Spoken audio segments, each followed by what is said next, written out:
है लोगों, सबसे बड़ी दौलत अगर मुसलमान के लिए है तो वो इश्क़ रसूल है। बम्बई में बहुत पहले कॉन्फ्रेंस हुई थी,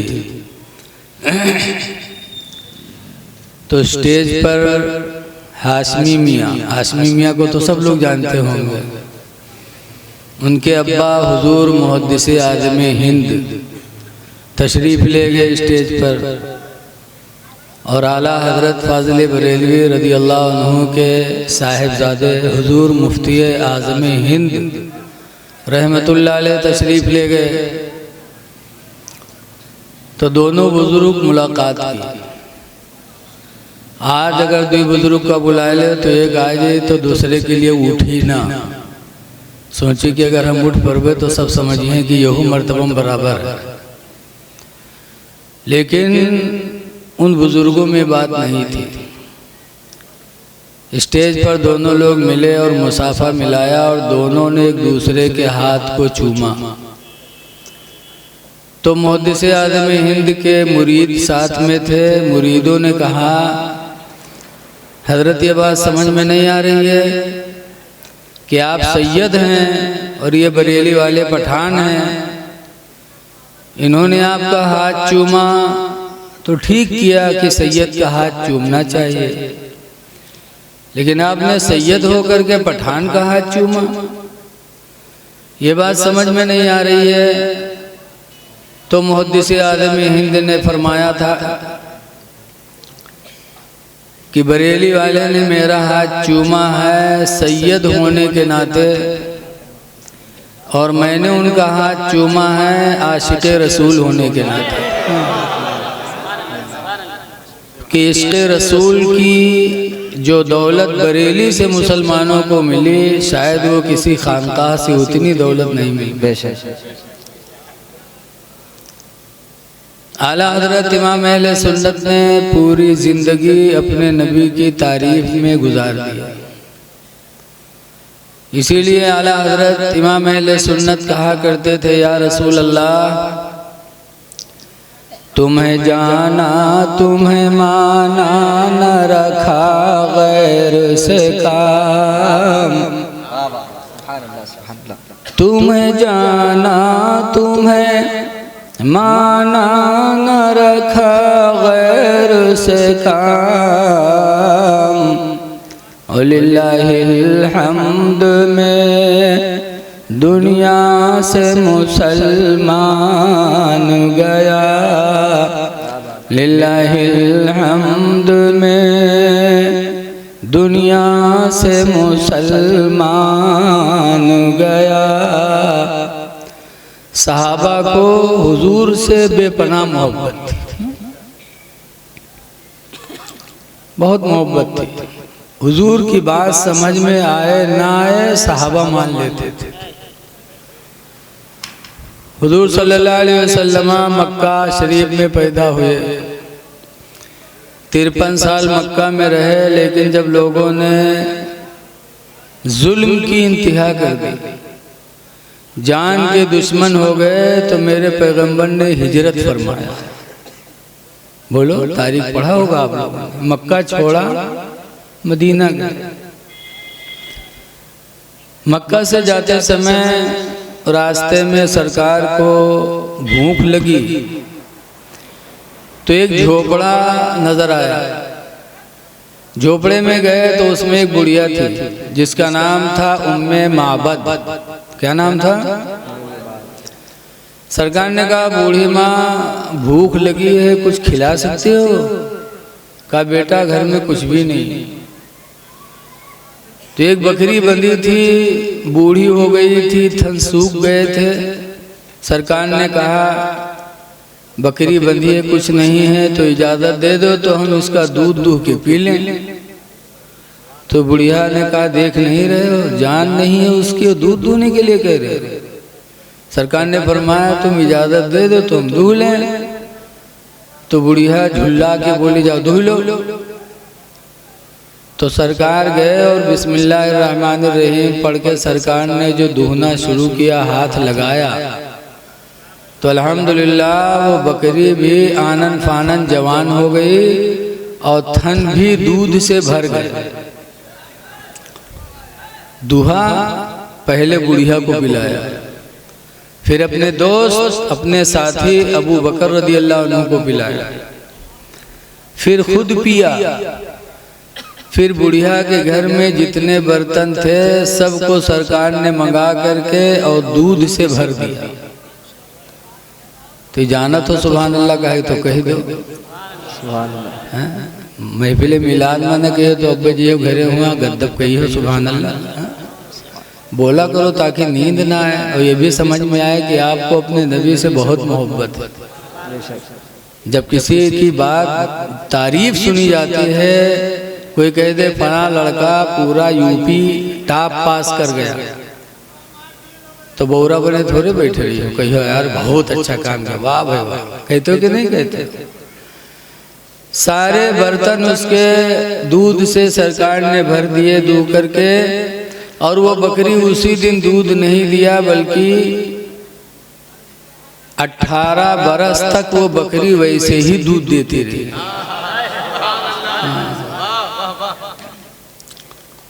इसीलिए हजरत अली शेर खुदा रज़ी अल्लाह अन्हु से किसी ने कहा था कि ये बताओ कि आपके नबी सखी थे कि हातिम ताई सखी था?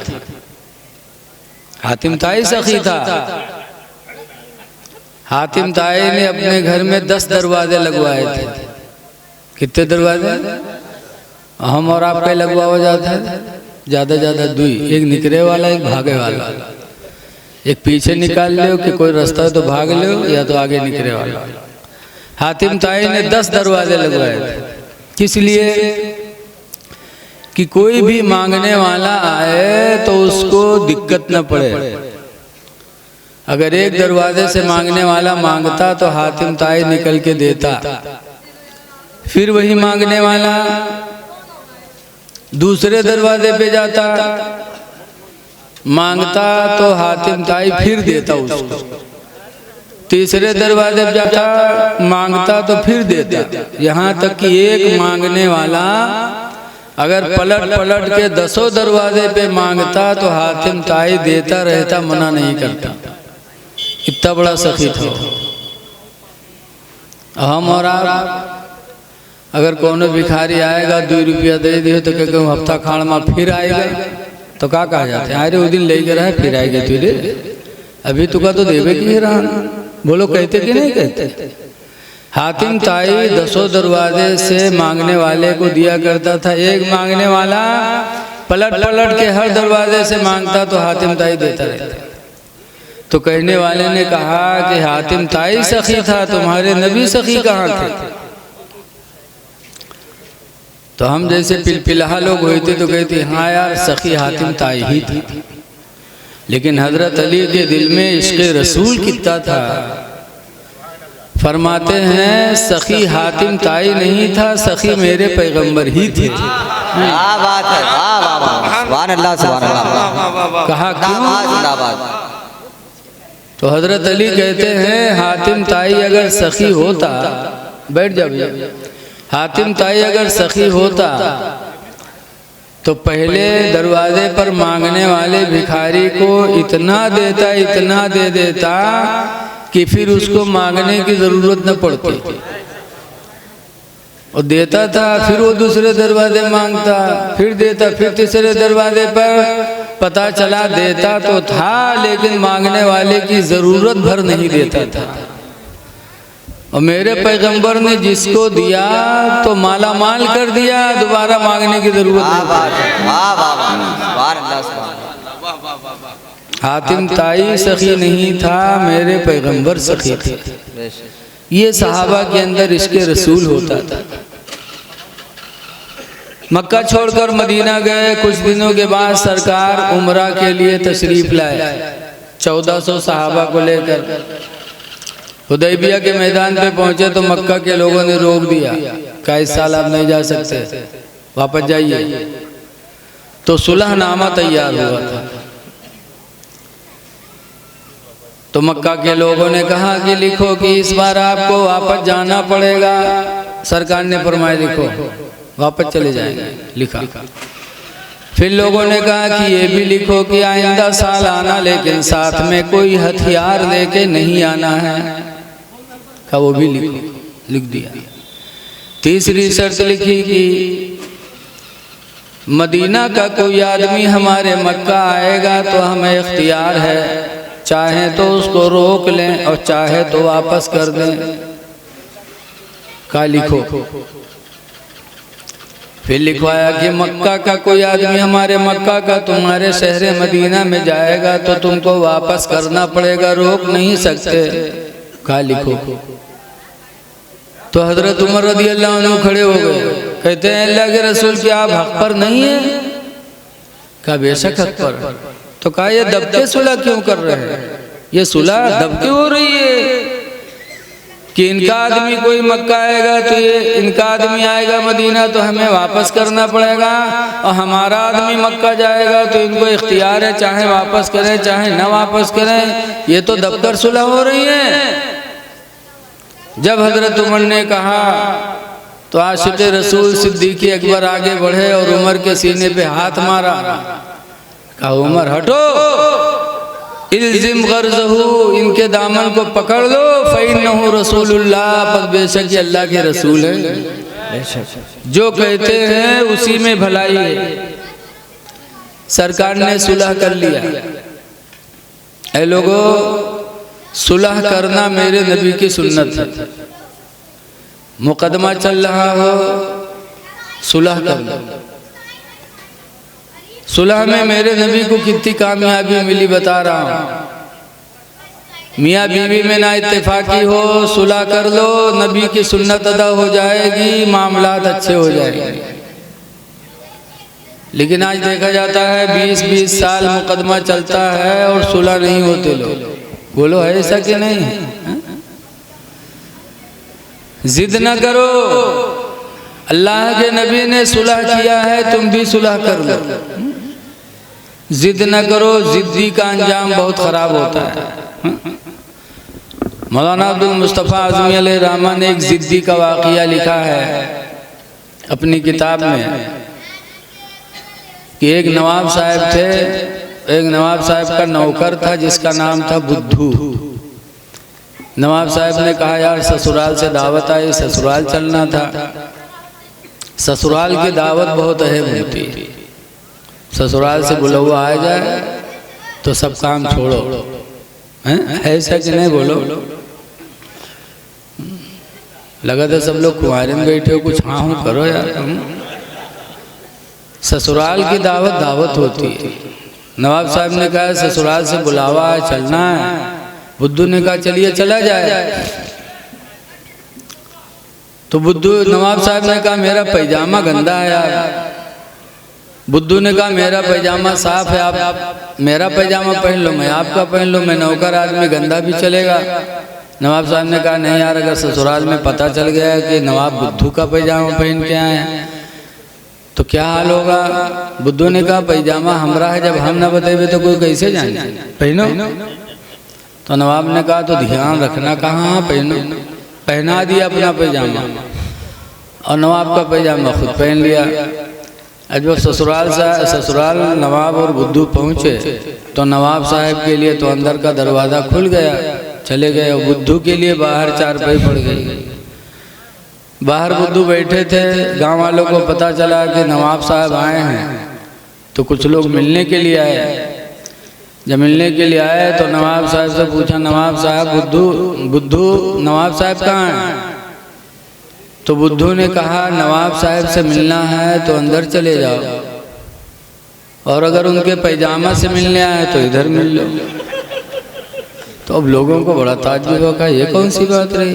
कहा बात ऐसे है, अगर उनसे मुलाकात करे आए तो अंदर जाओ, और अगर उनके पैजामा से मिले आए तो इधर मिल लो। अब नवाब साहब बहुत आगे बोला, लेकिन करें क्या बेचारे। जब लोग मिलके चले गए तो नवाब साहब निकले और उसको डांटने लगे। कहा साहब गलती हो गई, पहली गलती है, माफ़ कर दो, अल्लाह भी माफ़ करता है, आप भी माफ़ कर दो। खैर माफ़ कर दिया। फिर कुछ लोग मिलने के लिए आए। जब फिर कुछ मिलने के लिए आए तो फिर बुद्धू से पूछा, बुद्धू भाई नवाब साहब कहाँ हैं? तो बुद्धू ने कहा नवाब साहब अंदर हैं, लेकिन एक बात सुन लो। कहा नवाब साहब से सब चीज़ पूछो, हर बात पूछो, लेकिन उनसे उनके पैजामा न पूछो कि तुम्हारा पैजामा कहाँ है। कहीं नहीं कहा, कहीं बहुत खफा होता है, पैजामा न पूछो उनके, बाकी सब बात पूछो। अब नवाब साहब फिर बेचारे बहुत परेशान। लोग मिल मिला के जब चले गए तो नवाब साहब निकले, उनका मारे लगे। जब मारे लगे तो कहा था अरे साहब मना तो किया रहा है पैजामा न पूछो, हट नालायक, फिर पैजामा बकरा है। अच्छा साहब माफ़ कर दो, अब ज़बान पर पैजामे का नाम नहीं आया। खैर माफ़ कर दिया। फिर कुछ लोग मिलने के लिए आए। पूछा बुद्धू नवाब साहब कहाँ हैं? तो बुद्धू ने सर नीचे कर लिया चुपचाप। लोगों ने पूछा रे बुद्धुआ बोलना रे, नवाब साहब कहाँ है रे? बुद्धू एक चुप, हजार चुप।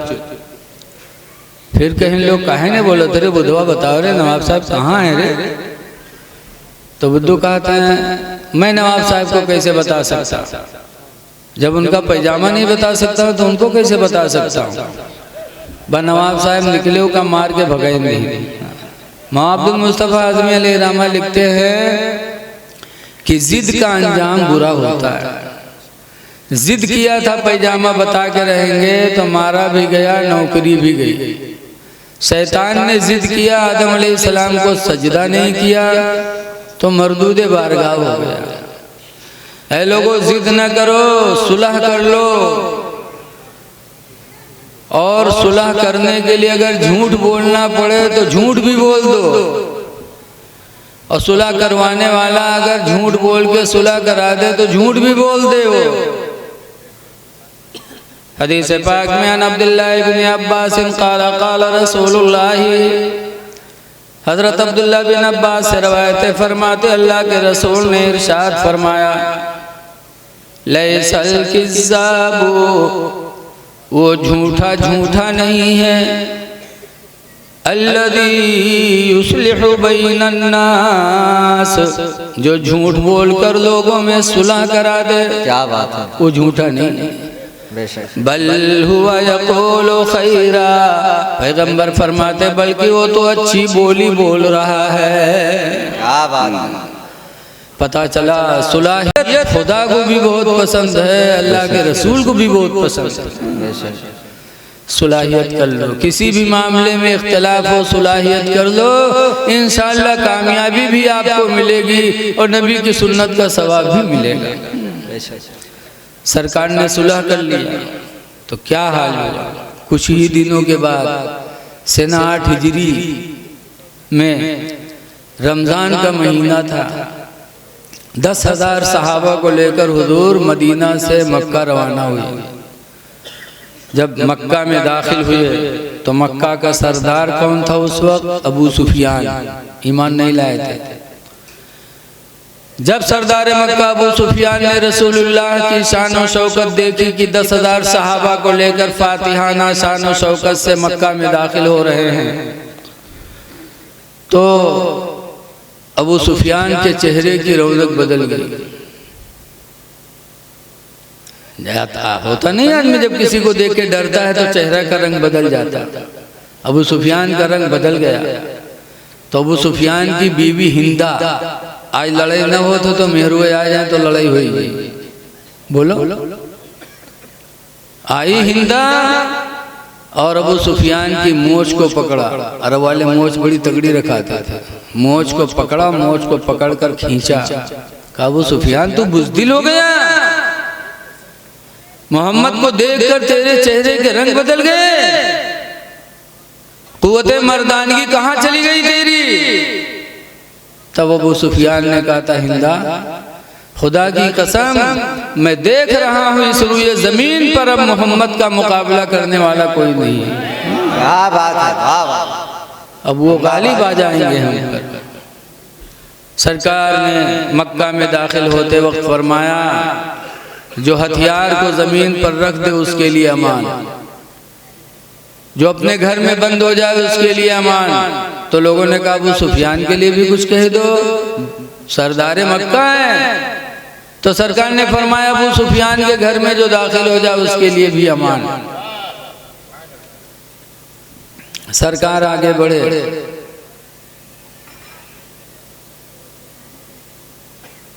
तो वो लोग पकड़े गए। कौन लोग? जिन्होंने सरकार पर जुल्म ढाया था। 3 साल तक रसूलुल्लाह को एक हाथे में बंद कर दिया था बगैर दाना पानी के। अबू तालिब के हाथे में सरकार कई साल बंद रहे? बोलो। 3 साल पानी भी नहीं दिया जाने दिया, दाना भी जाने नहीं दिया। अल्लाह के रसूल ने 3 साल तक घास खा खा के जिंदगी गुजारी। अल्लाह, ये दीन मेरे नबी ने बड़ी मेहनत से फैलाया। अल्लाह अल्लाह। पत्थर मारे, दांत टूटे, इतने पत्थर बरसाए, पिंडलियां जख्मी हुई। सरकार की बेटी ज़ैनब हमल से थी। एक मक्का के इंसान ने नेज़ा मार दिया, ज़ैनब का हमल ख़त्म हो गया। सरकार उस वक्त बहुत रोए थे। एक बाप को अपनी बेटी से कितनी मोहब्बत होती बाप की जानता। इतनी मुसीबतों के सहने के बावजूद जब मक्का में फातिहाना शान से दाखिल हुए तो वो सब पकड़े गए। तो सब डर रहे थे कि आज मोहम्मद हमसे बदला लेंगे, हमारी बोटियां बोटियां कर देंगे। एक सहाबी बढ़ भी गए आगे जज्बे में आकर के, और आगे बढ़ के कहते हैं उन लोगों से, अल-यौम यौमुल मज़हमा, ऐ लोगों तैयार हो जाओ, आज तुमसे बदला लेने का दिन है, आज हम गालिब आ गए। अल-यौम यौमुल मज़हमा, आज का दिन तुमसे बदला लेने का दिन है। सरकार ने अपने सहाबी के सीने पे हाथ मारा, पीछे किया, फरमाते ला अल-यौम यौमुल मज़हमा, नहीं, आज का दिन बदला लेने का दिन नहीं है, बल अल-यौम यौमुल मरहमा, बल्कि आज का दिन तो रहमत का दिन है। क्या बात है, वाह वाह, सुभान अल्लाह सुभान अल्लाह। आज बदला लेने का दिन नहीं है, आज रहमत का दिन है। कोई जवाब नहीं, माशाअल्लाह। उसके बाद सरकार आगे बढ़े, जब काबा में दाखिल हुए तो किसको लेकर के गए? आज हम लोग तो कहूँ जावा जाते तो बड़े लोगों का लेके जावा जाता, और अल्लाह के रसूल काबा में दाखिल हुए तो अपने 2 गुलाम को लेके गए खुदा के घर में, और 2 गुलाम। कौन कौन? उसामा बिन ज़ैद और बिलाल, दोनों को खाने काबा में लेके गए। उसके बाद बिलाल से फरमाया, बिलाल काबे की छत पे चढ़ के अजान पुकारो।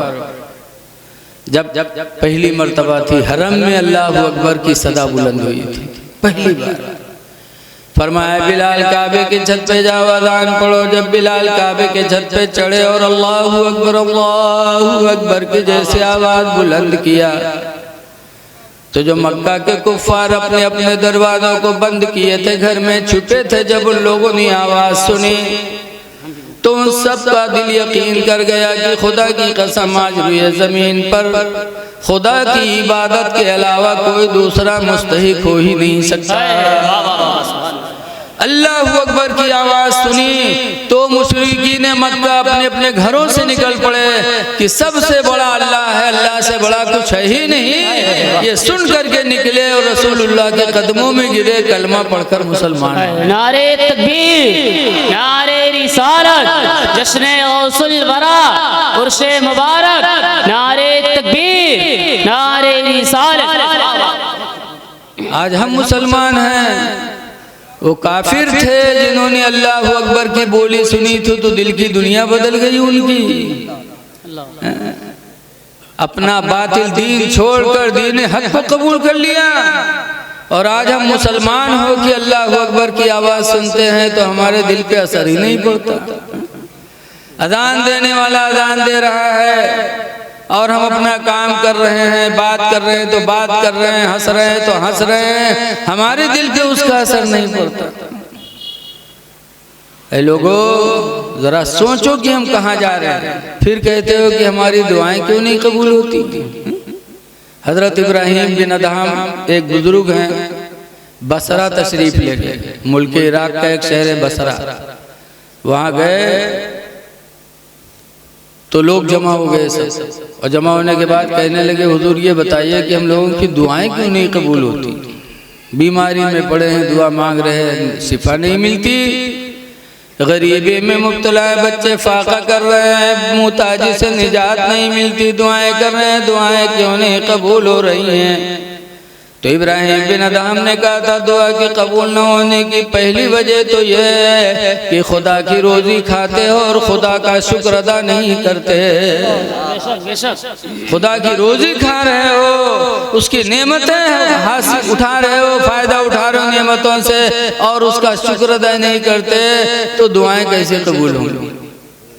और दूसरी वजह बताया था कि मोहब्बत रसूल का दावा करते हो और रसूलुल्लाह की सुन्नतों से दूर हो तो तुम्हारी दुआएं कैसे कबूल होंगी।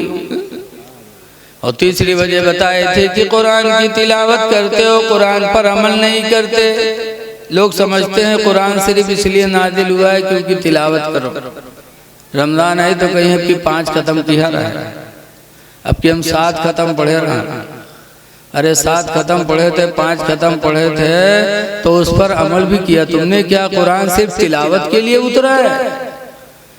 कुरान तिलावत के लिए भी उतरा है। कुरान किस लिए उतरा? अल्लाह फरमाता हुदल लिन्नास, लोगों की हिदायत के लिए कुरान उतारा गया है। कुरान पर अमल नहीं करते, 5 दफा खत्म कर डाले। 17 जगह, 1 नहीं 2 नहीं 3 नहीं, कुरान करीम में अल्लाह ताला ने बार बार 17 मरतबा हुक्म दिया। किस चीज का? वबिल वालिदैनि ihसाना, माँ बाप के साथ अच्छा सलूक किया करो। 1 दफा नहीं 2 दफा नहीं, 17 मरतबा अल्लाह ने फरमाया माँ बाप की फर्मा बरदारी करो। माँ बाप का दिल जीतो दिल, लेकिन हम उस पर अमल नहीं करते। माँ बाप क्या है?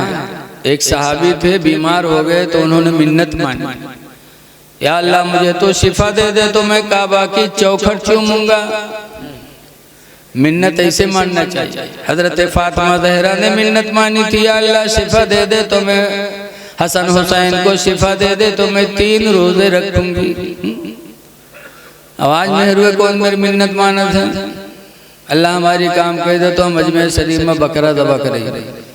अब बताओ, मुंह से कही तो दियो, लेकिन अजमेर बकरा ज़बा करना कितना कठिन काम है। बोलो है कठिन कि नहीं? वो तो मुंह से कही दी। अब मर्द के जू से पूछो का भी हमरे उधर एक इमाम साहब हैं, इमाम साहब के तनख्वाह 5000। और बहरे शरीफ में बहुत बड़ी दरगाह है, हुजूर सैयदना मसूद गाजी शहीद रहमतुल्लाह अलैह। तो इमाम साहब की बीवी मिन्नत मान ली कि अल्लाह हमारी काम कह दो तो हम गाजी बाबा के वहाँ बकरा ज़बा करेंगे। काम हो गया। अब इमाम साहब के तनख्वाह 5000, कहाँ बेचारे बचाओ जो बकरा खरीदें। धीरे धीरे जोरत बटोरत बकरा खरीदें, फिर चावल वाले इंतजाम किए, फिर वो टराली नहीं पावे, बहरे जाए खाते नहीं पावे तो आया मौलविया पर बरसे। ये बहुत मिन्नत माना थी कि मुँह बहुत खुलत, जा तुम ढूंढ के लेके आओ, जा। टराली पहन तो खाना बनाए वाला नहीं मिले। जब कुछ नहीं पाए मौलविया पर जुड़ जाए, तब मौलविया ने एक दिन पहुँच पहले कहने गाजी बाबा अब की हमारी का पुरियाद, अब लौट के कबू न मना, अब कबू न मना। बताओ क्यों ऐसी मिन्नत मानती? सहाबी ने मिन्नत मानी, अल्लाह मुझे शिफा दे दे तो मैं काबा की चौखट चूमूंगा। ठीक हो गए तो मदीनतुल मुनव्वरा सरकार की बारगाह में हाजिर हुए। कहने लगे अल्लाह के रसूल मैं बीमार था, मैंने मिन्नत मानी थी कि शिफा मिल जाए तो काबा की चौखट चूमूंगा। अल्लाह ने मुझे शिफा दे दी। कहा तो मक्का जाओ, मिन्नत पूरी करो, काबा की चौखट चूमो। कहते अल्लाह के रसूल 400 किलोमीटर तकरीबन मदीना से मक्का है, मेरे पास इतने पैसे नहीं कि मैं सवारी से जाऊं, और बदन में इतनी ताकत भी नहीं कि मैं पैदल जाऊं 400 किलोमीटर, मैं नहीं जा पाऊंगा। तो सरकार फरमाते अगर नहीं जा सकते इरजी इला बैतिका, तो तुम अपने घर वापस चले जाओ। वक़ब्बिल क़दमै उम्मिका, और घर में जाकर माँ के दोनों पैरों को चूम लो। अल्लाह ताला तुम्हारी मिन्नत। नारे तकबीर, नारे रिसालत, मसलके आला हजरत उर्से मुबारक मुफ्ती रफीक आलम खन्नापुरी। नारे तकबीर, नारे रिसालत। घर चले जाओ, माँ के कदमों को चूम लो, ये है माँ की कदम। लेकिन आज माँ के कदम न चूमे, पीर साहब के कदम चूमिए। कहूँ लिखा है पीर साहब के कदम चूम? न कुरान में लिखा न हदीस में लिखा। माँ का पैर चूमो, हदीस से साबित है। बाप का हाथ चूमो, हदीस से साबित है। माँ बाप का हाथ चूमना मुस्तहब है। कहीं नहीं लिखा है साफ साफ कि पीर का पैर दबाओ। और माँ बाप के बारे में 17 जगह कुरान में लिखा है। माँ बाप को भूले बैठे हो। और पीर साहब आज हैं तो 10 मुरीद जुटी हैं पैर दबाओ, अल्लाह जाने का दबावा करता। और पीर इतने बड़े काहिल, ऊपरे दबावा करने लगा तो 100 बीघा जोत के आए हैं। बताओ, जब पीर इतना बड़ा काहिल होगा तो मुरीद कामयाब हो सकता है? हजरत सैयदना शेख सादी रहमतुल्लाह अलैह ने अपनी किताब गुलसिता में लिखा है कि इंसान की बर्बादी का सबसे बड़ा सबब है काहिली। बोलो, घरे पर रहो, दुकान न खोलो तो क्या हाल है? खेती न जा तो खेत में क्या पैदा होगा? सबसे बड़ी बर्बादी का सबब है काहिली। हमने सुना है कि 2 काहिल थे, काहिल काहिल की दोस्ती, मौलवी मौलवी की दोस्ती, काहिल काहिल के 2 ठोरे रहे, काहिल दोनों की दोस्ती रहे। तो दोनों सफर में निकले, रास्ते में एक पेड़ देखे बैर के, और पकी पकी बैर लदी रहे ऊपर। तो दोनों कहिलवे उसके नीचे लेट गए। इन लेटों को यही तूर के खवाए थे तो खा लिया। लेटे दोनों। इत्तेफाक से एक मुसाफिर गुजरा तो एक कहिलवा में से उसका बोला, इसका कैसे आ रहा है? एक बैर गिरी रहा है, पकी पकी परी रहा है। तो एक काहिल को, एक मुसाफिर गुजरा तो एक काहिल पुकार, इसके इधर आए, इधर कहीं का बात कहीं बैरिया जो गिरी पड़ी है तने उसका उठाए के हमरे मुँह में रख दे, खाए ले। तो मुसाफिर उठाए के रख दी इस मुँह में, तके जाए लाग। जब जाए लाग तो कहिलवा फिर उसे कहते, कहाँ जाते रहे? इधर आ, हमरे मुँह से बीवा को निकाले रे, उसका तो निकाल दे। तब वो लौटा 2 लात मारी से, कहे सारे बियो मुँह से नहीं निकाल सका तो दोसर का काहे उन बगल में पड़ा रहा, कहते और 2 लात मार। अब हमरे मुँह पर कुत्ता मुँह तत रहा है तो इसे कह रहा है भगाए दो, तो नहीं भगाई रहा है, एक 2 लात और मार। बताओ, ऐसे ऐसे काहिल होंगे तो जिंदगी में क्या तरक्की कर सकते हैं? ऐ लोगों, जीती दुनिया में अपने माँ बाप की खिदमत कर लो, वरना पछताने के अलावा कुछ है नहीं। आला हजरत कहाँ से मुरीद हैं बताओ? आला हजरत मुरीद हैं मारहरा शरीफ से। और मारहरा के सज्जादा नशीन हुजूर नजीब हैदर मियाँ हर साल अब भी उर्स कासमी में ऐलान करते हैं कि लाखों की तादाद में आने वाले मुरीदों, तुम इसलिए आए हो कि मेरे पीर हमको बख्शवा लेंगे। कहते हैं खुदा की कसम, जब तक तुम्हारे माँ बाप तुमसे राजी नहीं होंगे तुम्हारा पीर तुम्हारे काम आने।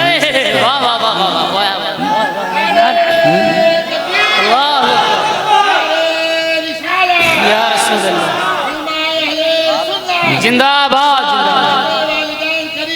जिंदाबाद, वाह वाह वाह वाह वाह, क्या बात है, बहुत बहुत। कुरान तिलावत ही के लिए नहीं है, कुरान हम मोमिनों की हिदायत के लिए नाजिल हुआ है। लोगों, अगर चाहते हो कि हमारी दुनिया भी अच्छी हो, आखिरत भी अच्छी हो, तो माँ बाप को राजी कर दो। अजान होती है और हम उसकी तरफ तवज्जो नहीं देते। हदीस पाक में अन जाबिर क़ाला क़ाला रसूलुल्लाह, हजरत जाबिर से रवायत है, फरमाते अल्लाह के रसूल ने इरशाद फरमाया, मन क़ाला हीना यस्मउ निदा, जिसने अजान सुन करके कहा, अजान सुनी और कहा, क्या कहा? अल्लाहुम्मा रब्ब हादिहि दावति ताम्मा वस्सलातिल काइमा, यानी अजान सुनने के बाद अजान की दुआ जिसने पढ़ी तो सरकार फरमाते फकुन्तु लहू यौमल क़ियामत शाफ़िअन व शहीदा, तो क़यामत के दिन मैं उसकी शफाअत भी करूँगा और उसके ईमान की गवाही भी दूँगा। बेशक सुभान अल्लाह सुभान अल्लाह। जिसके ईमान की गवाही अल्लाह के रसूल दे देंगे क़यामत के दिन, उसकी बख्शिश में कोई शुबा होगा। लिहाजा लोगों, अजान की आवाज़ कानों में पहुँचे तो उधर तवज्जो दो और अजान ख़त्म हो तो ये दुआ पढ़ लो और उसके बाद मस्जिद आने के लिए रवां दवा हो जाओ। पुकार रहा हय्या अलल सलाह नमाज के लिए, हय्या अलल फलाह कामयाबी के लिए, और हमारे दिल में कोई मतलब ही नहीं उसका, उसको हम बौखल समझते हैं। ऐ लोगों, कुरान की एक आयत करीमा मैंने पढ़ा है। अल्लाह ताला फरमाता या अय्युहल्लज़ीना आमनुत्तकुल्लाह, ऐ ईमान वालो तुम अल्लाह से डरो। हम सब डरते तो हैं, कहते हम डरते हैं, काम डरने वाला करते हैं। हजरत उमर फारूक आजम अल्लाह से डरते थे तो इतना डरते थे कि रोजाना कहा करते थे या अल्लाह तू मुझे इंसान न बनाता, काश मुझे दुनिया का कोई तिनका बना देता ताकि हिसाब कब्र से मैं बच जाता। ये हजरत उमर दुआ मांगा करते थे, डरते थे अल्लाह से। अल्लाह फरमाता है ईमान वालो अल्लाह से डरो, वक़ूलू क़ौलन सदीदा, और दुरुस्त बोली बोला करो, अच्छी बोली बोलो। जब अच्छी बोली बोलोगे तो अल्लाह फरमाता युस्लिह लकुम आमालकुम, तो अल्लाह ताला तुम्हारे लिए अमलों की इस्लाह फरमा देगा। तुम्हारे अमल अच्छे हो जाएंगे सिर्फ अच्छी बोली की वजह से। झूठ न बोलो, गीबत न करो, किसी की बुराई न करो, सच्ची बोली बोलो। तो ये सच्ची बोली में इतना असर है कि अल्लाह ताला आपके अमलों की इस्लाह फरमा देगा, अच्छे अमल हो जाएंगे। आज गौसे पाक की नियाज जगह जगह हो रही है। कभी गौर किया आपने कि गौसे पाक की माँ ने पढ़ने के लिए भेजा था, 40 शर्फी सदरी में सिल दी थी, वो कहा था बेटा कहीं भी रहना, झूठ न बोलना। और जब गए तो चोरों ने पकड़ लिया, पूछा कुछ है, कहाँ है, क्या है, मेरी माँ ने अशरफियाँ सिली हैं। कहा बेटा तुम झूठ नहीं बोले। कहा कैसे बोल दो झूठ, जब मैं घर से चला था तो मेरी माँ ने मुझे नसीहत की थी कि बेटा जिंदगी की किसी मोड़ पे तुम झूठ न बोलना। तो मैं कैसे झूठ बोल दूं। तो चोर रोया था कि हाय अफसोस, तुमने अपनी माँ का एक कहा नहीं टाला और मैं उस खुदा का फरमान टाल रहा हूँ जिसने मुझे पैदा किया। रोया और तौबा किया, गौसे आदम का मुरीद हो गया। तो सच बोले गौसे पाक तो दूसरे को ईमान की दौलत मिल गई। सच बोलो तुम्हारे अमल अच्छे हो जाएंगे। वयग़फ़िर लकुम ज़ुनूबकुम, और अल्लाह ताला तुम्हारे गुनाहों को माफ़ फरमा देगा। वमन युतिल्लाह व रसूला, और जो अल्लाह और उसके रसूल की फर्मा बरदारी करेगा, फ़क़द फ़ाज़ फ़ौज़न अज़ीमा, तो गोया कि उसी ने सबसे बड़ी कामयाबी हासिल किया। अल्लाह से डरो, अच्छी बोली बोलो। ये ज़बान एक हदीस पाक में है, देखो अच्छा है बताओ, हर आदमी आज जन्नत चाहता कि नहीं चाहता? बोलो भैया, जितने भी लोग नेक काम कर रहे हैं वो जन्नती की तलब में। और जन्नत का पाना बड़ा आसान है, जन्नत का हासिल करना कोई कठिन काम नहीं, बहुत आसान। सरकार फरमाते हैं हदीस पाक में, मैं अज़मनु ले, कौन है तुम में का जो मुझे जमानत दे दे। किस चीज की? अयहफ़ज़ मा बैन लिह्यैहि, उस चीज के बचाने की जमानत दे दे जो दोनों जबड़ों के बीच में है, यानी जबान। कौन मेरा उम्मती जो जबान बचाने का मुझसे वादा कर ले। वमा बैन रिजलैहि, और उसके बचाने की जमानत दे दे जो दोनों पैरों के बीच में, यानी शर्मगाह। कि कौन उम्मती है जो मुझे जमानत दे दे कि अल्लाह के रसूल में अपनी शर्मगाह को ज़िना से बचाऊंगा। सरकार फरमाते जो दो चीज़ों की बचाने की जमानत हमको दे दे, ज़बान बचा ले और अपनी शर्मगाह को ज़िना से बचा ले, तो सरकार फरमाते फ़ाज़ मन लहुल जन्नह, तो मैं जन्नत की जमानत उसको दे दूं। जन्नत बचाने के लिए हथियार की जरूरत नहीं, जन्नत बचाने के लिए किसी पार्टी की मदद की जरूरत नहीं है। जन्नत बचाना है तो सिर्फ जबान बचा लो, अपने आप को ज़िना से बचा लो, तुम्हारी जन्नत बच जाएगी। बहुत आसान है जन्नत बचाना। इसीलिए बगदाद के बादशाह हारून रशीद, उनकी बीवी का नाम था जुबैदा। मियाँ बीवी में एक दिन तू मैं हो गई। हर घर में तू मैं होती है, बोलो होता कि नहीं होता? चाहे जितने बड़े हजरत हो लेकिन घर में फंसत जरूर है। चाहे जितने बड़े नेता हो सबको जीती है, ये घर में हारी है। मियाँ बीवी में तू मैं होने लगी तो जुबैदा को गुस्सा आया। तो जुबैदा ने हारून से कहा, हट जा जहन्नमी। जब कहा हट जा जहन्नमी तो हारून को भी गुस्सा आया। कहा अगर मैं जहन्नमी हूं तो तुझे तलाक है, तलाक है, तलाक है। आदमी के पास सबसे बड़ा हथियार यही है, मेहरुआ कहता है। कौनो लंघन ने जीती वो यही कही है। बाद मामले में ऐसे होते हैं मेहरुए जिद्दी होते हैं, जिद्दी इसलिए कि औरतों को अक्ल है कम।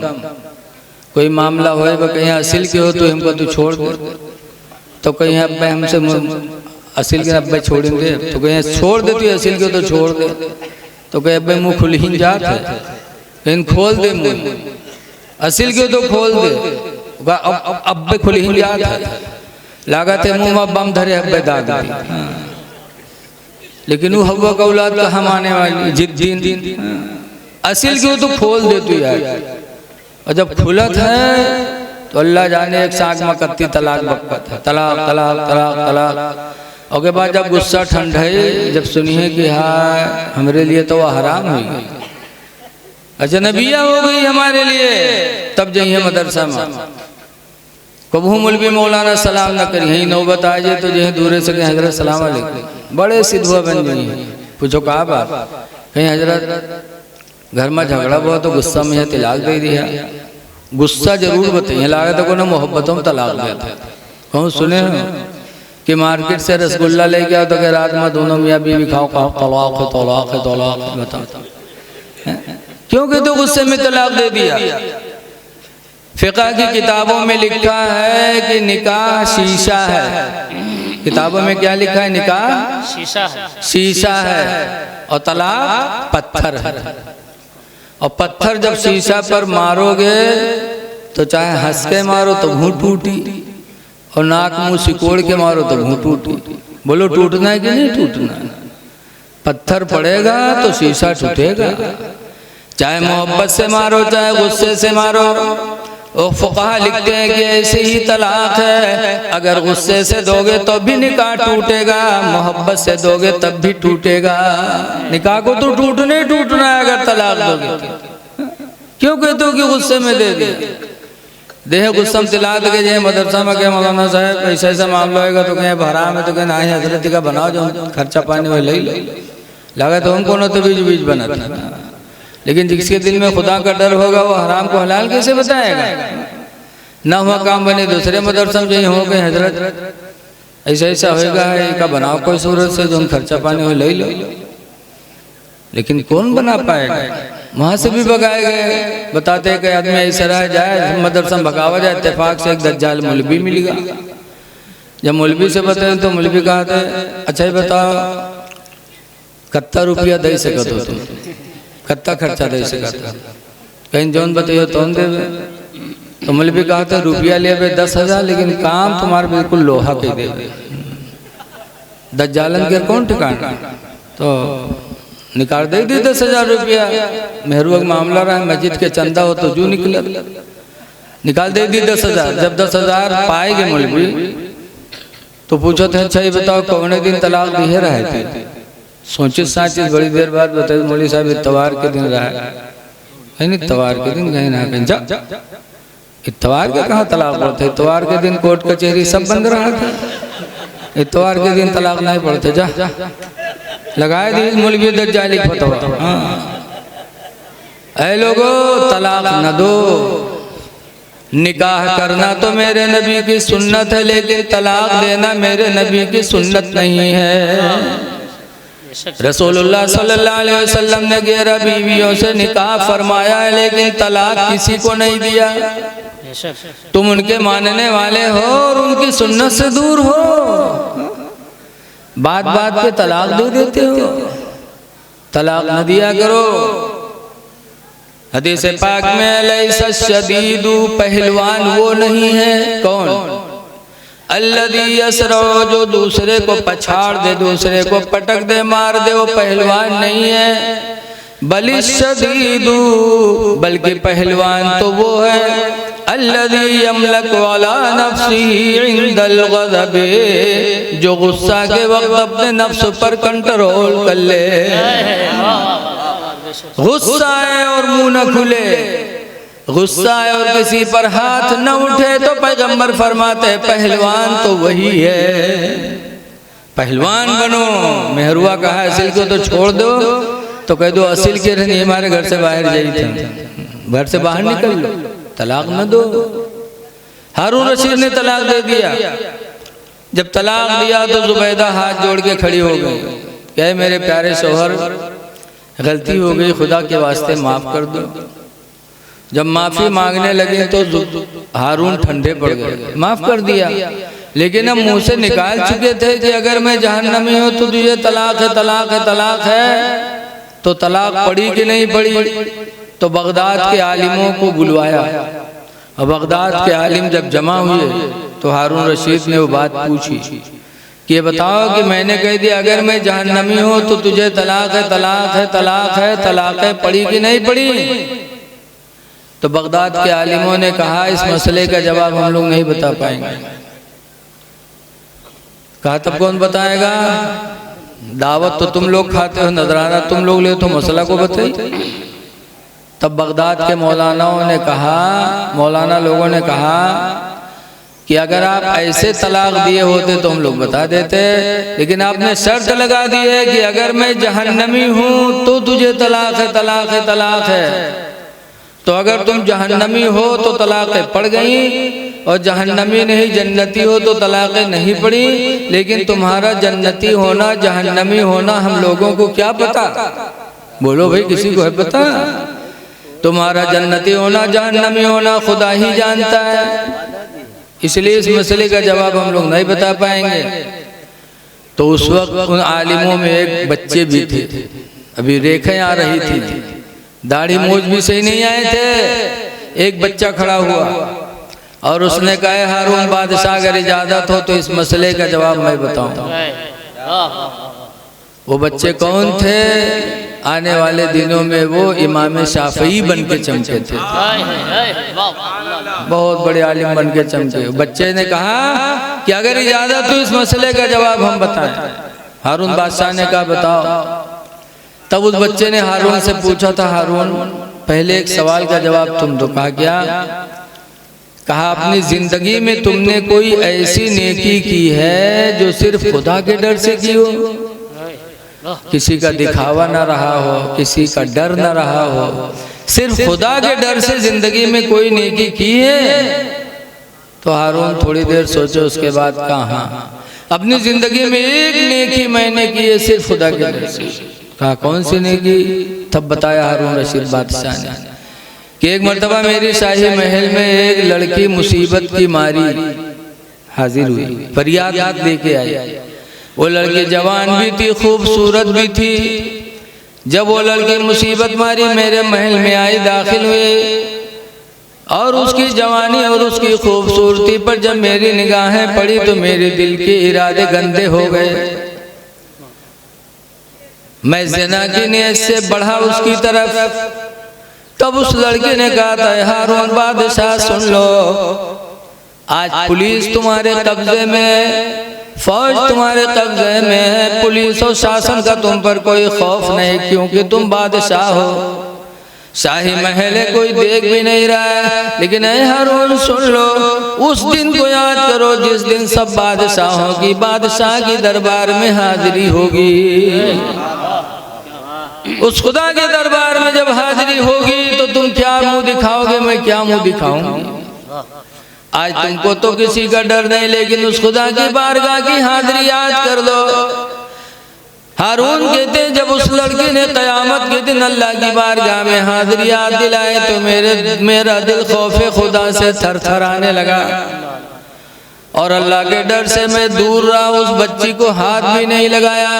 उस दिन अगर मैंने अपने आप को ज़िना से बचाया तो सिर्फ खुदा के डर से बचाया। तब उस बच्चे ने कहा था, हारून अब कुरान से तुम अपने मसले का जवाब सुनो। तो बच्चे ने कुरान की आयत पढ़ी थी कि सुनो, अल्लाह ताला कुरान में फरमाता है, फअम्मा मन खाफ मकाम रब्बिही, लेकिन वो बंदा जो अपनी रब की बारगाह में हाजिर होने से डरा, वनहन नफ्सानिल हवा, और अपने नफ्स को ज़िना से रोक लिया, फ़इन्नल जन्नत हियल मावा, पस बेशक उसका ठिकाना जन्नत है। कुरान कहता है तुम जन्नती हो, जहन्नमी नहीं हो, और जब तुम जन्नती हो तो तुम्हारी तलाक जुबैदा पर नहीं पड़ी। जुबैदा तुम्हारी बीवी है, तुम उसके शौहर हो। ऐ लोगो, पता चला कि अपनी शर्मगाह को ज़िना से बचा लो तो कुरान कहता है तुम्हारा ठिकाना जन्नत है। ज़बान बचा लो बुराइयों से तो नबी फरमाते तुम्हारे लिए जन्नत की ज़मानत मैं लेता हूँ। इसलिए ज़बान बचाओ, अपने आप को ज़िना से बचाओ, और अल्लाह की रोज़ी खाते हो तो अल्लाह का शुक्र अदा करो। देखो आज हम मारे जा रहे हैं, काटे जा रहे हैं, जलील किए जा रहे हैं, लेकिन हमारी हिफाजत नहीं हो रही। बोलो हो रही? बसरा में एक औरत थी, वही बसरा शहर की बात बता रहा हूँ। बसरा में एक औरत थी, हमारी माँ बहनें भी सुनेंगी, उनका नाम था राबिया। क्या नाम था? राबिया। उनके घर वाले कहीं रिश्तेदारी में गए थे। उस दिन उस रात को राबिया अपने घर में अकेले सो रही थी। अब अल्लाह की मर्जी की चोर उसी रात को उनके घर में चोरी के लिए पहुंच गया। जब चोर पहुंचा, देखा घर में कोई मर्द नहीं, तन्हा एक औरत सो रही है। तो चोर बड़ा खुश हुआ कि आज तो बड़े आराम से चोरी है, अगर ये जाग ले तो इतने घोंसन का जमीन पकड़ाए दे, करी काम औरत हुई। बड़े आराम से चोर ने माल तलाश किया राबिया के घर का और चादर में बांधा, और राबिया सो रही है। राबिया के घर का माल तलाश करके चादर में बांधा और गठरी उठा के सर पे रखा और चोर निकलने का इरादा किया कि आंखों की रोशनी चली गई, अंधा हो गया। जब अंधा हुआ तो गठरी फेंका, तौबा किया, या अल्लाह तौबा करता हूँ, चोरी नहीं करूंगा, मेरे आंखों की गहरी रोशनी वापस फरमा दे। अल्लाह बड़ा मेहरबान है, बहुत मेहरबान है, आंखों की रोशनी वापस कर। जब देखने लगा तो फिर ठाड़ सोचे कि कहूँ बेर बेर थोड़ो हुई, वो फिर उठाई ली गठरिया। जब फिर उठाए और उठा के सर पे चला, फिर अंधा हो गया। जब फिर अंधा हुआ तो फिर गठरी फेंकी, तौबा किया, अल्लाह ताला ने फिर आंखों की रोशनी वापस कर दी। तब उसने दुआ मांगी थी कि अल्लाह जिंदगी गुजर गई, बड़े बड़े घरों में मैंने डाका डाला, ऐसी मुसीबत कभी नहीं आई, और आज इस घर में तन्हा एक औरत सोती है, चोरी करने पर मुझे कुदरत क्यों नहीं मिलती। तो गैब से आवाज आई थी, ऐ मेरे बंदे, तूने बड़े बड़े घरों में डाका डाला होगा, लेकिन राबिया के घर में डाका नहीं डाल सकता, इसलिए कि राबिया सोई है नमाज ईशा पढ़ के। नमाज ईशा की बरकत से मेरे फरिश्ते उसके जानो माल की हिफाजत का पहरा लगा रहे हैं। जिस घर में मेरे फरिश्तों का पहरा होगा उस घर में तू चोरी कैसे कर सकता है। चोरों ने जब सुना, चोर ने तौबा किया और रोया था कि या अल्लाह, इस रुए जमीन पर तेरी बंदियां ऐसी हैं जो नमाज़ी ईशा पढ़ के सोती हैं, तो उनकी हिफाजत के लिए तेरे फरिश्ते नाजिल होते हैं, और मैं इतना बड़ा बदनसीब निकला कि जिंदगी गुजर गई माले हराम के चक्कर में। चोर रोया और राबिया के घर से नमाज पढ़ने का पक्का इरादा लेके निकला। ऐ लोगों, आज हमारी हिफाजत क्यों चली गई? इसलिए कि आज हमने नमाजों को छोड़ दिया। हदीस पाक में है कि जब अल्लाह के रसूल सल्लल्लाहु अलैहि वसल्लम ने हजरत मुआज़ इब्न जबल को यमन का गवर्नर बनाया। कहाँ का गवर्नर बनाया? यमन का।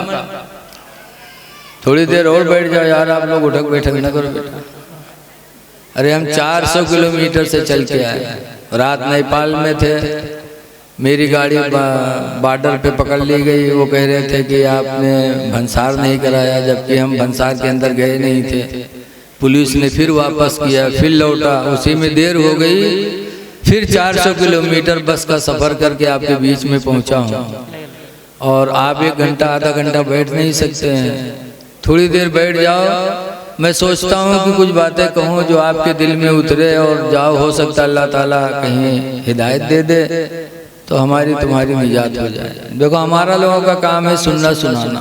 बहुत से लोग कहते हैं जलसा में जाए कहाँ फायदा, जलसा कराए कहाँ फायदा, लोग सुधरत नहीं। अच्छा तो ये बताओ हमारा तुम्हारा काम क्या है? सुनना सुनाना ही तो है। अल्लाह ताला ने 1,24,000 या 2,24,000 नबियों को दुनिया में भेजा था, किस लिए? सिर्फ सुनाने के लिए। किस लिए बोलो? हिदायत देने के लिए नहीं भेजा है, हिदायत देना तो खुदा ही का काम है। सिर्फ सुनाने के लिए, रास्ता दिखाने के लिए नबियों को भेजा था कि रास्ता बता दो कि यही रास्ता सही है। इसीलिए सरकार के चचा अबू तालिब जिंदगी भर रसूलुल्लाह की मदद किए। सरकार बहुत चाहते थे कि मेरे चचा अबू तालिब कलमा पढ़ ले, मुसलमान हो जाए, लेकिन नहीं लाए ईमान। सरकार गमगीन हुए तो कुरान की आयत अल्लाह ने नाजिल फरमाई, ऐ महबूब इन्नका ला तहदी मन अहबब्ता, तुम जिसे चाहते हो उसे हिदायत नहीं दे सकते। तुम्हारा काम रास्ता दिखाना है, हिदायत देना मेरा काम है। वाह वाह वाह, नारे तकबीर, नारे रिसालत, मसलके आला हजरत, जश्न गौसुल वरा, नारे तकबीर, नारे रिसालत। तो हम भी आए थे रास्ता दिखाने के लिए। अब उनके नाइब जो आलिम है उनका भी काम रास्ता दिखाना है, और दिल की दुनिया को बदलना ये खुदा ही का काम है। अल्लाह जब चाहेगा बदलेगा। तो कुछ बातें इसलिए बता रहा हूँ, हो सकता है अल्लाह ताला सहारा बना दे इसको दिल बदलने का। मुआज़ इब्न जबल को सरकार ने यमन का गवर्नर बनाया था, और जब गवर्नर बनाया तो घोड़े पर मुआज़ को बिठाला और घोड़े की लगाम पकड़कर रसूलुल्लाह आगे आगे चले। मुआज़ घोड़े पर रोने लगे, मुआज़ अल्लाह के रसूल आप घोड़े पे बैठिए, मैं चलता हूँ। सरकार ने फरमाया नहीं, गवर्नर मैंने तुमको बनाया है, जब मैं तुम्हारी इज्जत करूँगा तो दूसरे भी इज्जत करेंगे।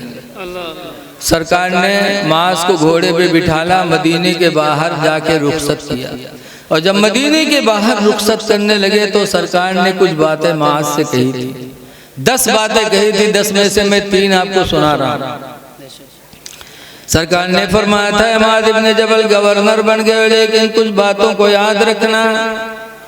नंबर 1 पर फरमाया था ला तशरिक बिल्लाहि शैया, अल्लाह के साथ शरीक किसी को न करना, शिर्क न करना। वइन कुतिलता वइन हुर्रिकता, अगरचे कत्ल कर दिए जाओ, आग में जला दिए जाओ, लेकिन शिर्क न करना।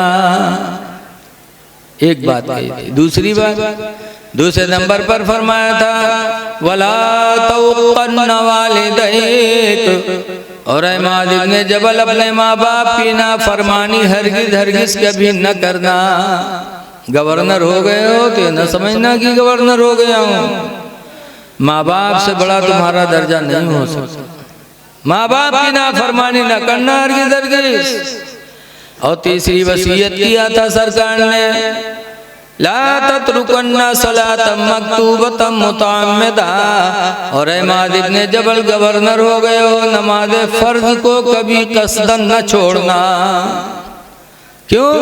फ़इन्न मन तरक सलात मुतअम्मिदा, इसलिए कि जिसने नमाज फर्ज को जानबूझकर छोड़ दिया फ़क़द बरियत मिन्हु ज़िम्मतुल्लाह, तो अल्लाह की ज़मानत उस बंदे से हट जाती है। अल्लाह उस बंदे का जामिन नहीं रह जाता। जो नमाज छोड़ दिया अल्लाह की जमानत उससे अलग हो गई। जब अल्लाह की जमानत अलग हो गई तो हम मारे भी जाएंगे, काटे भी जाएंगे, जलील भी किए जाएंगे। जब हमारा कोई जामिन नहीं है, बोलो भाई, तो हमारा क्या हाल होगा? इसलिए लोगों, इस पुरफतन दौर में अगर चाहते हो कि हमारे जान माल की हिफाजत हो तो नमाजों की पाबंदी करो, नमाजें न छूटें। इंशाल्लाह जब नमाज की पाबंदी करोगे तो अल्लाह के फरिश्ते तुम्हारी मदद के लिए उतरेंगे। बद्र की सरजमीन पर 313 थे फरिश्ते उतरे थे उनकी मदद के लिए। कुरान में लक़द नसरकुमुल्लाहु बिबद्रि व अंतुम अज़िल्ला, अल्लाह ने मैदान बद्र में तुम्हारी मदद फरमाई थी जब तुम थोड़े थे। बहरहाल आप हज़रात से ही गुजारिश करता हूँ कि नमाजों की पाबंदी करो। नमाज आज हम लोग या हुसैन या अली का नारा लगाते हैं। बोलो, लगाते कि नहीं लगाते? अली की नात पढ़े लागो तो रुपयन के बौछार, इसीलिए बहुत से नात पढ़े अली अली अली अली अली अली अली, वो अली के नाम में गड़बड़ाई देते काहे? हालांकि इस तरह तौहीन है। जैसे बहुत से लोग नबी नबी की नात पढ़ने लगे तो नबी नबी नबी नबी नबी नबी, अब सुनैया सुनत है कुछ और आगे कहा हूँ नबी नबी नबी नबी कहते रहते हैं, तो इसमें नामे नबी की तौहीन होती है कि नबी के मानने वाले और नबी के नाम सुन करके वो अपने आप को मुतफक्किर कर रहे हैं कि कुछ और आगे कहो, इसको बंद करो, कुछ और कहो। लेकिन आज हम लोग समझते नहीं, हर चीज का मकाम होता है, हर चीज को उतना ही कहो जितना कि दायरे में हो। तो हजरात या अली कहने वाले बहुत, या हुसैन कहने वाले बहुत हैं, लेकिन कम से कम इनकी जिंदगी तो कभी देखो। आज अली के मानने वाले अली कहते हो और कुरान खोल कर नहीं पढ़ते। हजरत अली शेर खुदा खाने काबा का तवाफ करने जाते थे तो जैसे तवाफ शुरू करते थे वहीं से कुरान पढ़ना शुरू करते, और घूमते घूमते जब वहाँ पहुँचते तो एक कुरान हजरत अली का ख़त्म हो जाता था। ये कुरान की तिलावत से हजरत अली को लगाव था। और आज हम या अली कहते हो, कुरान खोल कर भी नहीं पढ़ते हैं। आज ये अली कहते हैं, हजरत अली की जिंदगी देखो। आज आप ये अली कहते हो, दाढ़ी बनवा रहे हो, कभी सोचा भी कि दाढ़ी किसने बनवाई थी? अच्छा ये बताओ, नाराज ना होना आप लोग, हुजूर की उम्मत में 73 फिरके होंगे। कितने फिरके होंगे? एक जन्नत में जाएगा, 72 जहन्नम में। पूछा गया कि अल्लाह के रसूल जन्नत में कौन जाएगा? तो सरकार ने फरमाया था, हिया मा अना अलैहि व अस्हाबी, जन्नत में जाने वाला वही फिरका है जो मेरे और सहाबा के रास्ते पे चलेगा। तो नबियों का रास्ता क्या था, सहाबा का रास्ता क्या था? तारीख उठाकर देखो, 1,24,000 या 2,24,000 नबी दुनिया में आए, लेकिन किसी नबी ने दाढ़ी नहीं बनवाई। कोई नबी दड़मुंडा आपको तारीख में नहीं मिलेगा। सरकार के सहाबी 1,40,000 हज्जतुल विदा में थे, लेकिन हर सहाबी के चेहरे पे दाढ़ी थी। सबसे पहले दाढ़ी उम्मत मोहम्मदिया में किसने बनवाई? तुम्हारा शरीफ के सैयद हसनुल उलमा बम्बई चोर बाजार की तकरीर में मुहर्रम के आशूरा में बता रहे थे कि जब यजीद तख्त पर बैठा तो दरबार सजाया, नई को बुलाया और दाढ़ी बनवाया और कहा, लोगों गवाह हो जाओ, नबी की सुन्नत को मिटाने वाला सबसे पहला मैं हूँ। माअल्लाह, यजीद ने सबसे पहले बनवाई थी दाढ़ी, किसी मुसलमान ने नहीं बनवाई थी। हुसैन ने दाढ़ी रखाई, अली ने दाढ़ी रखाए। ऐ मेरे भाइयों, आप सब हुसैनी हो, यजीद का मानने वाला कोई नहीं है, तो हुसैन ने दाढ़ी रखाई थी, आप भी रखा लो। अली के चेहरे पे दाढ़ी थी, ऐसी दाढ़ी कि जिस दाढ़ी को देखकर एक यहूदी ईमान ले आया था। आज हम मुसलमानों के दाढ़ी बनवा रहे हैं। दाढ़ी कब्र में रोशनी का सहारा है। हदीस से साबित है कि जिसके चेहरे पे दाढ़ी होगी उसकी कब्र में रोशनी होगी। तो कब्र की रोशनी का इंतजाम कर लो। कब्र बड़ी अंधेरी कोठरी है। हजरत उस्मान गनी, हजरत उस्मान गनी रज़ी अल्लाह ताला अन्हु, अब बात आगे नहीं बढ़ाएंगे। कब्र बड़ी अंधेरी कोठरी है, कब्र की तैयारी कर लो। आला हजरत इमाम अहले सुन्नत इतने बड़े मुजद्दिद लेकिन कब्र को याद करके पैगंबर की बारगाह में फरियाद करते थे, अर्ज करते थे या रसूल अल्लाह, खड़े हैं मुनकर नकीर सर पर, न कोई हामी न कोई यावर। खड़े हैं मुनकर नकीर सर पर, न कोई हामी न कोई यावर। और बता दो आकर मेरे पैगंबर के सख्त मुश्किल जवाब में है। कब्र की तैयारी कर लो। लेकिन आज हम लोगों के दिल बड़े ढीठ हो गए। एक बुढ़वा रहा है, बीमार बहुत हो गए, लड़काओं का घेर के बैठे, अब्बा ये बात अब्बा वो बात, अत्ते में यह बुढ़वा का कहता है भैया रे हम बच न पे, हम मर जेबे। तो लड़के कहीं तब तो बुढ़वा कहते भैया रे जब हम मर जेबे ना तो हमरे कफन में पुरान कपड़ा दियो, नवा कपड़ा ना लगाएगा।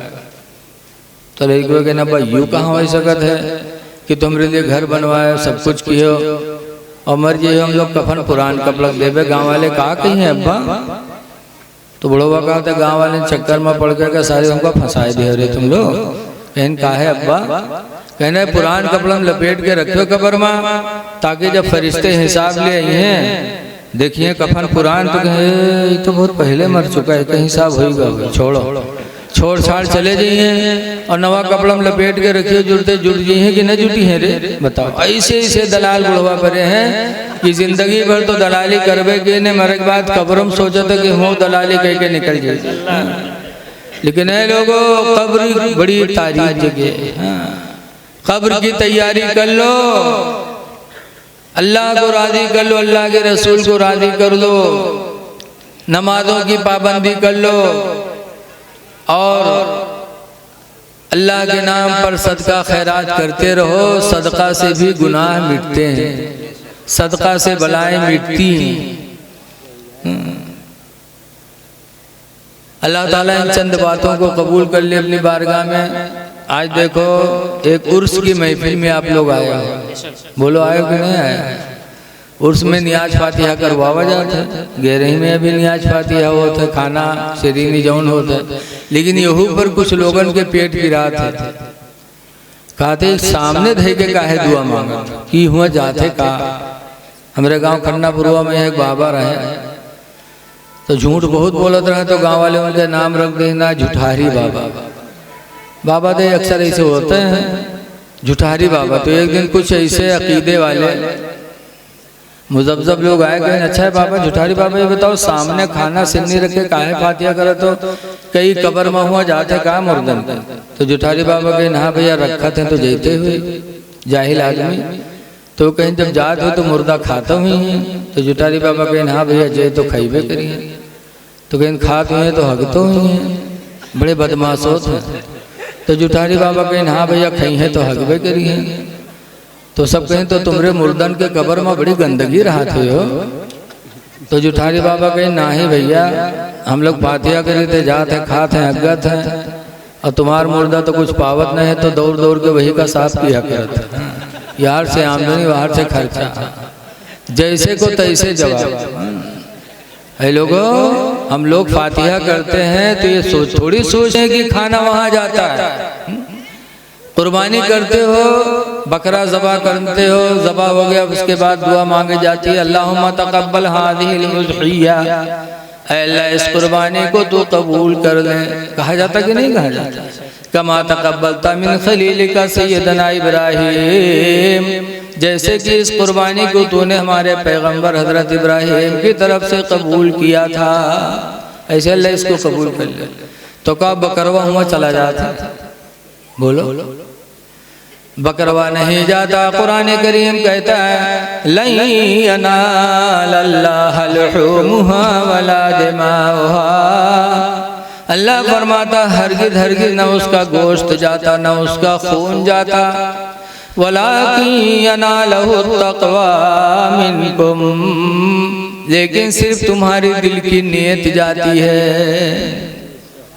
नेत जाती है नेत। तो माशाअल्लाह आज साहिब आस्थाना के उर्स के टाइम पर आप लोगों ने जो भी नियाज फातिहा किया है, इंशाअल्लाह नियाज फातिहा कराने वाली की नियत अल्लाह देखता है, साहिब मदार भी देखते हैं और ये अल्लाह वाले देखते हैं, याद रखना। अब तफसील करने का टाइम नहीं है क्योंकि वक्त काफ़ी हो गया है। बगुजारिश है कि अल्लाह ताला इन चंद बातों को कबूल फरमा ले और हमको आपको अमल की तौफीक अता फरमाए। अस्सलामु अलैकुम वरहमतुल्लाहि वबरकातुहू।